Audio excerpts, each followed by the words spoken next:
اس طرح آخرت میں بھی اولاً لوگ جھوٹ بولیں گے، خیال کریں گے کہ جھوٹ بول کے شاید ہم اپنے آپ کو عذاب سے بچا لیں، اللہ بھی ان کو طاقت اور قوت دیں گے، لیکن پھر ایک وقت ایسا آئے گا کہ جھوٹ کوئی نہیں بول سکے گا۔ اللہ تمام انسانوں کے منہ پر مہر لگا دیں گے، الیوم نختم علی افواہہم، فرمایا اس دن ہم ان کے منہوں پر مہر لگا دیں گے، وتکلمنا ایدیہم، اللہ فرماتے ہیں لوگوں کے ہاتھ ہمارے ساتھ باتیں کریں، وتشہد ارجلہم بما کانوا یکسبون، لوگوں کے پاؤں بولیں گے، ہاتھ کہیں گے ہم نے دنیا میں کیا کیا، آنکھیں بتائیں گی ہم نے کیا کیا، کان بتائیں گے، جسم کا ایک ایک عضو اللہ کے پوچھنے پہ بتائے گا۔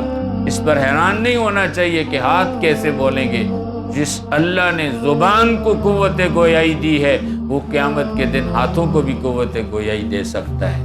اور اللہ انبیاء علیہ السلام کے ذریعے ایسی چیزیں انسانوں کو دنیا میں بھی بتاتے رہتے ہیں۔ حضور علیہ السلام کے ہاتھ میں پتھروں نے کلمہ پڑھا، صحابہ نے سنا۔ جو پتھروں کو قوت گویائی دے سکتا ہے وہ انسان کے ہاتھ کو بھی قوت گویائی دے سکتا ہے، ایک ایک چیز۔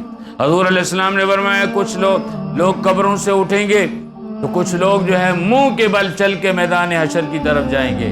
صحابہ کرام نے پوچھا حضور منہ کے بل کیسے انسان چل سکتا ہے؟ فرمایا جو اللہ انسان کو پاؤں پہ چلا سکتا ہے وہ منہ پر بھی چلا سکتا ہے، اس کو ہر چیز کی طاقت اور قدرت حاصل ہے۔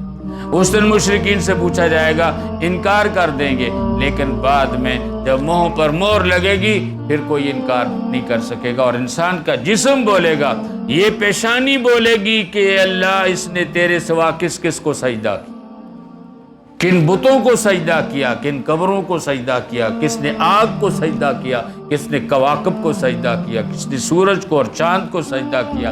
یہ پیشانی کہے گی یا اللہ اس نے مجھے کہاں کہاں پہ جھکایا، یہ ہاتھ کہیں گے کس کے سامنے اس نے پھیلایا، پاؤں کہیں گے کہاں کہاں کے چل کے جاتا رہا، مسجد گیا یا مندر گیا یا چرچ گیا یا کنیسہ میں گیا، کہاں پہ گیا، ہر جگہ پہ چلنے کے بارے میں پاؤں بھی گواہی دیں گے۔ وَضَلَّ عَنْهُمْ مَا كَانُوا يَدْعُونَ مِن قَبْلُ، فرمایا اس دن مشرک لوگ ان معبودان باطلہ کو بھول جائیں گے جنہیں پہلے دنیا کے اندر وہ پکارا کرتے تھے، حاجات کے اندر۔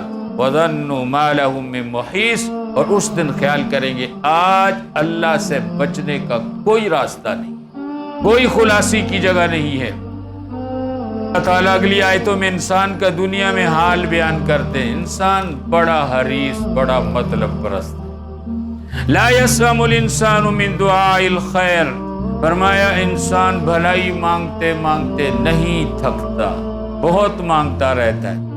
وَإِن مَسَّهُ الشَّرُّ، اگر اس کو تکلیف پہنچے، ضرر پہنچے، مصیبت آئے، دکھ درد آئے، فَيَئُوسٌ قَنُوطٌ، فرمایا پھر آس توڑ بیٹھتا ہے اور نا امید اور مایوس ہو جاتا ہے۔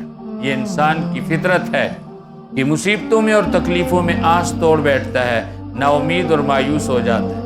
وَلَئِنْ أَذَقْنَاهُ رَحْمَةً مِنَّا، اللہ فرماتے ہیں اگر ہم اس کو اپنی رحمت کا مزہ چکھائیں، اپنی مہربانی کا مزہ چکھائیں، من بعد ضراء، بعد کسی تکلیف اور مصیبت اور پریشانی کی، مست ہو جو اس کو پہنچی، یعنی تکلیف کے بعد جب انسان کو کوئی راحت ہم عطا کرتے ہیں، لَيَقُولَنَّ هَذَا لِي، کہتا ہے میں اسی قابل تھا، ایسا ہی میرے ساتھ ہونا چاہیے تھا، اپنے آپ کو اس کا مستحق گردانتا ہے اور اس کا اہل قرار دیتا ہے کہ میرے ساتھ ایسا ہی ہونا چاہیے تھا۔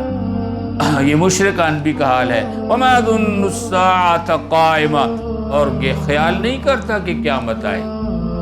دیکھیے قیامت کے بارے میں دو باتیں، ایک عقیدتاً قیامت کا نہ ماننا، یہ تو کفر ہے۔ جو آدمی آخرت کو نہیں مانتا کہ مرنے کے بعد ہمیں دوبارہ پیدا کیا جائے گا، جزا سزا ہوگی، جنت جہنم، وہ تو کافر ہے۔ لیکن ایک عملی انکار ہوتا ہے، عملی انکار کفر نہیں ہوتا لیکن بہت بڑے گناہ کی بات ہے۔ جیسا کہ منافق، حدیث میں آپ سنتے دو قسم کا ہوتا ہے، ایک عقیدے کا منافق، ایک عمل کا منافق۔ عقیدے کا منافق کافر ہوتا ہے اور عملی منافق مسلمان بھی ہو سکتا ہے۔ عقیدے کا آخرت کا انکار کرنے والا کافر ہے، لیکن عملاً مسلمان بھی آخرت کا آخرت سے عملی طور پر انکار کرنے والا ہوتا ہے۔ تو جس طرح عقیدتاً آخرت کے منکر ہیں، آج مسلمانوں کی اکثریت بھی عملاً آخرت سے منحرف ہو چکی، یعنی ان کا اٹھنا بیٹھنا، چلنا پھرنا، کھانا پینا، سونا جاگنا، لین دین، معاملات، معیشت، معاشرت، اقتصاد، عدالت، حکومت جس طرز عمل سے ہو رہی ہے، لگتا ہے کہ اس کو بھی قیامت کا خیال نہیں۔ یہ مسلمان بھی قیامت کے بارے میں فکر نہیں رکھتا، یا اس کو قیامت کا یقین نہیں ہے۔ عملی طور پر مسلمانوں کی اکثریت بھی آخرت کی تارک ہو چکی ہے۔ اس قدر دنیا میں منہمک ہونا، حالانکہ ہمارا ایمان، عقیدہ اور یقین ہے کہ موت کسی بھی وقت آ سکتی ہے، لیکن اس کے باوجود ہم کسی وقت بھی موت کے لیے تیار نہیں ہوتے۔ گویا یہ صرف زبان سے کہتے ہیں کہ موت کسی وقت آ سکتی ہے۔ اگر یہ بات ہمارے دل میں ہو کہ موت میرے سر پہ کھڑی ہے، میں کسی وقت بھی مر سکتا ہوں، پھر انسان ہر وقت موت کے لیے تیاری میں رہے۔ جس طرح ہم دنیا کے بارے میں جو ایک اپنا وثوق اور یقین اور اعتماد رکھتے ہیں، دنیا میں تھوڑا سا کام بھی ہم بغیر تیاری کے جو ہے وہ نہیں کرتے۔ ہم سفر پہ جاتے ہیں، تھوڑا سا سفر ہوتا ہے، لاہور جانا ہے، کراچی جانا ہے، پشاور جانا ہے، بغیر کرائے کے کوئی گھر سے نہیں نکلے گا، تیاری کر کے سفر پہ جائے گا۔ بچے آنے سے پہلے ہم اس کی تیاری کرتے ہیں کہ بچے کی پیدائش ہو رہی ہے، اس کا اہتمام کرتے ہیں۔ شادی سے پہلے ہم شادی کی تیاری کر رہے ہوتے، گھر بنانے سے پہلے ہم وسائل جمع کر رہے ہوتے۔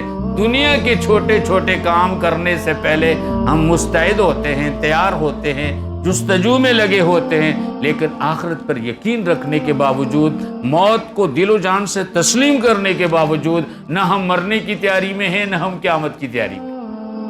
گویا عملاً مسلمان بھی اس سے متروک ہو چکا ہے، عملاً، عقیدتاً نہیں ہے۔ عقیدتاً تو مانتے موت آئے گی، لیکن عملی طور پر مرنے کے لیے تیار نہیں ہے۔